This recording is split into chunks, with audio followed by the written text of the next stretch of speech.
বিষাক্ত RL saline ব্যবহারে প্রসূতি মৃত্যুর ঘটনা এবং তারপরে কিন্তু রীতিমতো উত্তেজনা ছড়িয়েছে। এবার এই নিয়ে কলকাতা হাইকোর্টে জনস্বার্থ জোড়া মামলা দায়েরের অনুমতি দিয়েছেন প্রধান বিচারপতি। আগামী বৃহস্পতিবার প্রথম মামলা হিসেবে হবে শুনানি। কথা বলবো সৌভিক মজুমদার, আমাদের প্রতিনিধি রয়েছেন আমাদের সঙ্গে। সৌভিক, কলকাতা হাইকোর্টের পক্ষ থেকে কি জানা যাচ্ছে?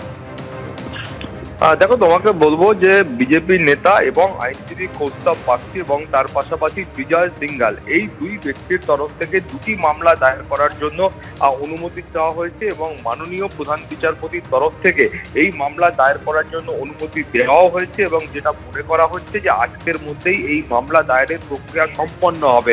ফলে এই মামলা দায়েরের প্রক্রিয়া সম্পন্ন হলে আগামী বৃহস্পতিবার সকালে একেবারে কলকাতা হাইকোর্টের প্রথম মামলা হিসাবে মাননীয় প্রধান বিচারপতি এই মামলাকে গ্রহণ করবেন এবং তার বিচার প্রক্রিয়া শুরু করবেন। এখন তুমি জানো যে এই মামলাতে মূলত যে অভিযোগ করা হয়েছে সেখানে বলা হয়েছে যে 2024 সালে মার্চ মাসে কর্ণাটক সরকারের পক্ষ থেকে এই রিঙ্গাল ল্যাকটেট নামক যে বিষাক্ত স্যালাইন রয়েছে, এই স্যালাইন প্রস্তুতকারী সংস্থাকে নিষিদ্ধ বলে ঘোষণা করা হয়, কিন্তু তারপরেও পশ্চিমবঙ্গ সরকারের তরফ থেকে কোনো রকম পদক্ষেপ গ্রহণ করা হয়নি বলে অভিযোগ করা হচ্ছে। এবং অভিযোগ আরও করা হয়েছে যে কর্ণাটক সরকারের পক্ষ থেকে পশ্চিমবঙ্গ সরকারকেও এই বিষয়ে অবগত করা হয়েছিল, কিন্তু তারপরেও সরকারের তরফ থেকে কোনো হেলদোল দেখা দেয়নি। এবং সম্প্রতি এক প্রসূতি মৃত্যুর ঘটনাকে কেন্দ্র করে এই যে রিঙ্গাল ল্যাকটেট বা বিষাক্ত স্যালাইন, এই ঘটনা আবারও প্রকাশ্যে আসে এবং যার ফলে তুমি জানো যে ইতিমধ্যে এই জনস্বার্থ মামলা কলকাতা হাইকোর্টে দায়ের করা হয়েছে এবং সেখানে খুব স্পষ্ট করে আরও অভিযোগ করা হচ্ছে যে চলতি মাসে অর্থাৎ এই জানুয়ারি মাসেও আরজিকর হাসপাতালের মতো একটা গুরুত্বপূর্ণ হাসপাতাল যেটা কলকাতা শহরের মধ্যে অবস্থিত, সেই হাসপাতালেও এই মাসেও এই যে স্যালাইন রয়েছে সেই স্যালাইন ব্যবহার করা হয়েছে।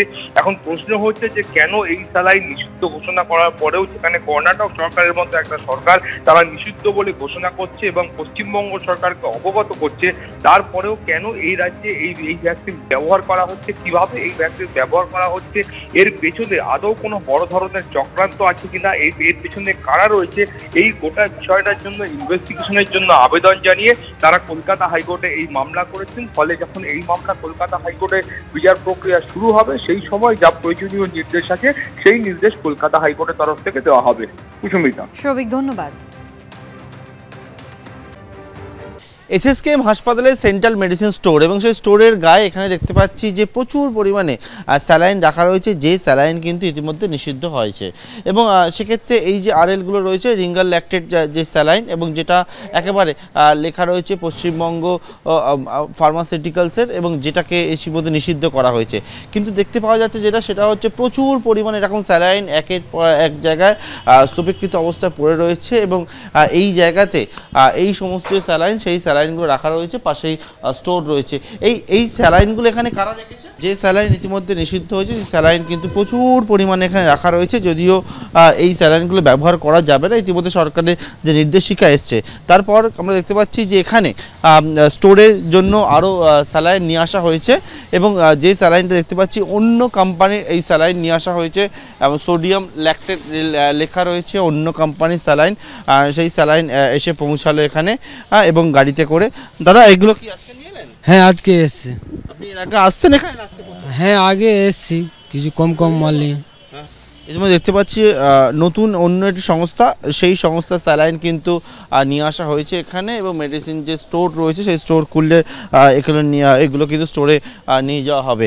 এসএসকেএম হাসপাতালে যে ছবি আমরা দেখতে পাচ্ছি, এসএসকেএম হাসপাতালের একেবারে যে সেন্ট্রাল মেডিসিন স্টোর তার বাইরে এখনও পর্যন্ত এইরকম প্রচুর পরিমাণে স্যালাইন যেগুলো কিন্তু ইতিমধ্যে ব্যবহারের জন্য নিষেধ করা হয়েছে সেই স্যালাইন কিন্তু পড়ে রয়েছে। ক্যামেরা দীপ্তনু চক্রবর্তীর সঙ্গে পার্থপ্রতিম ঘোষ, এবিপি আনন্দ, কলকাতা।